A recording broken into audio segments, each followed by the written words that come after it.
हमें इनमें सेंटेंसेस को कंप्लीट करना है अपने खुद के वर्ड्स में। तो मैंने कंप्लीट किया है। अगर आप खुद के वर्ड्स लिखना चाहें, खुद की लैंग्वेज लिखना चाहें तो लिख सकते हैं।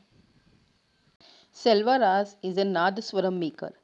He talks about his village long association with making the wind instrument. तो सेल्वराज एक पर्सन है जो कि नादस्वरम बनाने वाला है।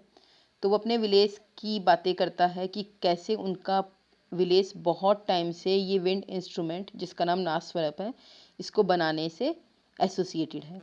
तो सेल्वराज कौन है और वो किस बारे में बात कर रहा है?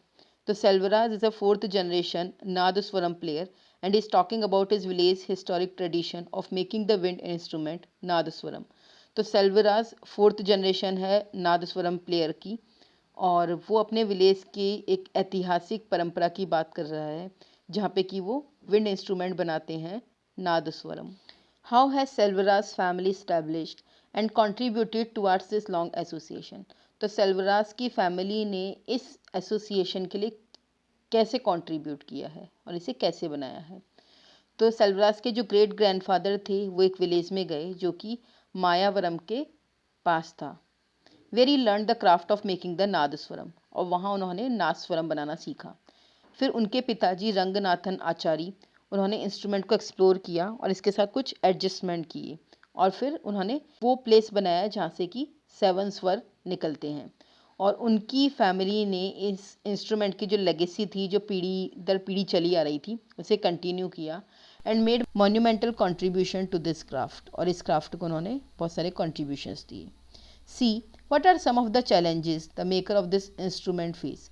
इस इंस्ट्रूमेंट को बनाने वाले लोगों ने क्या चैलेंजेस फेस करे?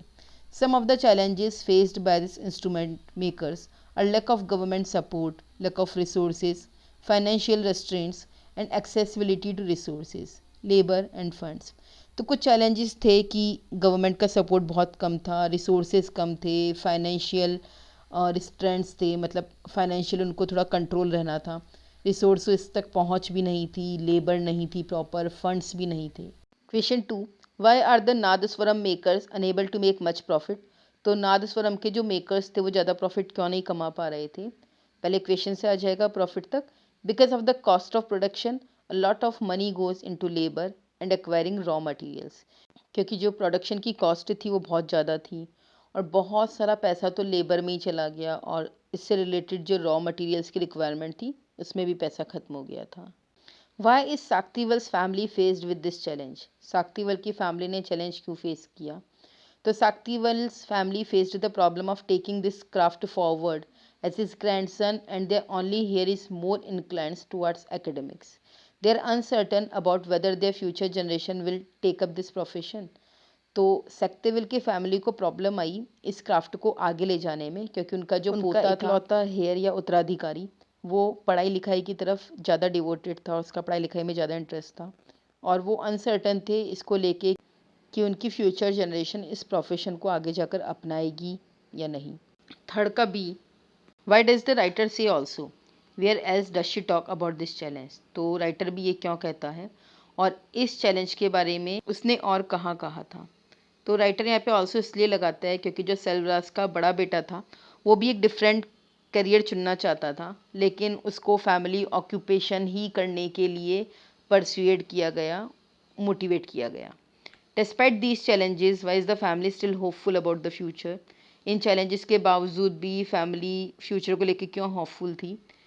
तो पहले क्वेश्चन से, despite this challenges the family is still hopeful about the future, यहाँ तक क्वेश्चन से है, as they are confident in their craft. तो इन चैलेंजेस के बाद भी फैमिली होपफुल थी अपने फ्यूचर को लेके क्योंकि उन्हें अपने क्राफ्ट पे कॉन्फिडेंस था। The others don't have much clarity either. What is being talked about here? Explain why there was not much clarity about it.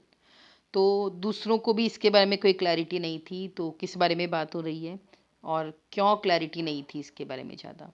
The GI which is like a trademark is being talked about here. तो यहाँ पे GI trademark की बात हुई है। There isn't much clarity on it because they are not aware what will happen if the GI tag will be applied to their product. तो ज़्यादा clarity इसलिए नहीं है क्योंकि उन्हें ये बात नहीं पता कि जब उनके प्रोडक्ट्स पे GI टैग लगेगा तो क्या होगा, and they are unsure about how it will end up benefiting them.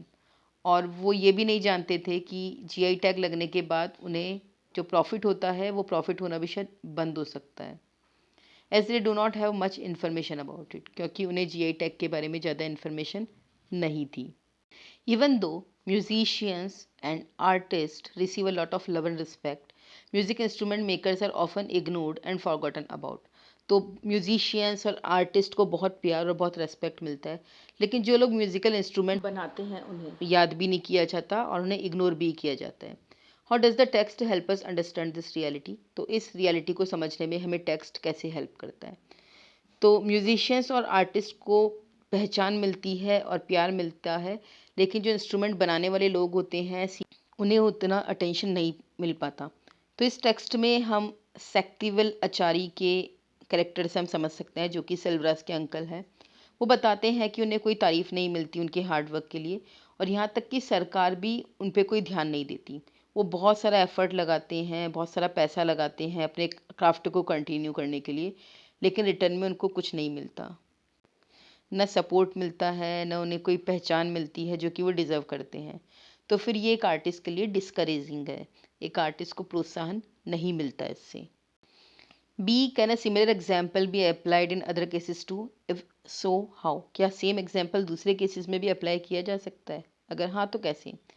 तो ये सेम एग्जाम्पल हम फैशन इंडस्ट्री से भी ले सकते हैं, जहाँ पे कि फैशन डिज़ाइनर जो कि ड्रॉ करता है डिज़ाइन को, उसको सारी तारीफ़ मिल जाती है, सारी प्रशंसा मिल जाती है, लेकिन जो टेलर होते हैं, जो उन कपड़ों की स्टिचिंग करते हैं और जो उन डिज़ाइंस को क्रिएट करते हैं वर्कशॉप में, उनको कोई पहचान नहीं मिलती। They put in long hours, वो बहुत घंटों काम करते हैं इन डिज़ाइंस को परफेक्ट बनाने में, and help them come to life, और उन डिज़ाइंस को एक लाइफ देते हैं। लेकिन उनका जो वर्क है वो सीन्स के पीछे है, तो उनका जो कंट्रीब्यूशन है वो अननोन रह जाता है। टेलर्स और वर्कर्स को ज़्यादा पहचान की ज़रूरत है, क्योंकि उनके बिना कपड़े तैयार ही नहीं हो सकते थे। सिक्स्थ, इस टेक्स्ट में कौन सा सेक्शन है जो आपको बताता है कि इंस्ट्रूमेंट मेकर्स हर वक्त एक्सपेरिमेंट करते रहते हैं और नए मेथड्स ट्राई करते रहते हैं, नई टेक्निक्स ट्राई करते रहते हैं अपने क्राफ्ट को परफेक्ट करने के लिए?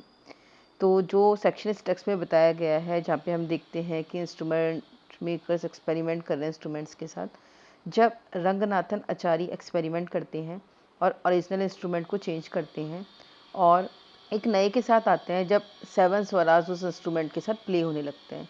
दूसरा एग्जाम्पल, शक्तिवल का बेटा सेंथिल कुमार, जो नादस्वरम बनाने वाला है, जब वो टीनेजर था तो वो क्लेम करता था कि सबरी जो है वो मॉडर्नाइज करेगा एक इंस्ट्रूमेंट मेकिंग के प्रोसेस को।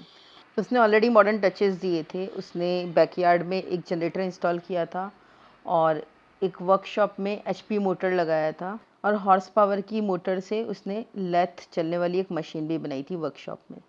तो ये सारे एग्जांपल्स जो कि हम देख सकते हैं कि जो एक्सपेरिमेंट्स होते हैं वो होते हैं कुछ चेंज करने के लिए, अपग्रेड करने के लिए, इंस्ट्रूमेंट बनाने को लेके, और इससे इंस्ट्रूमेंट मेकर्स के लिए भी चीज़ें आसान हो जाती हैं। मतलब जितनी नई टेक्नोलॉजी आएगी, जितने नए रिसर्च होंगे, तो चीज़ें बेटर ही होंगी।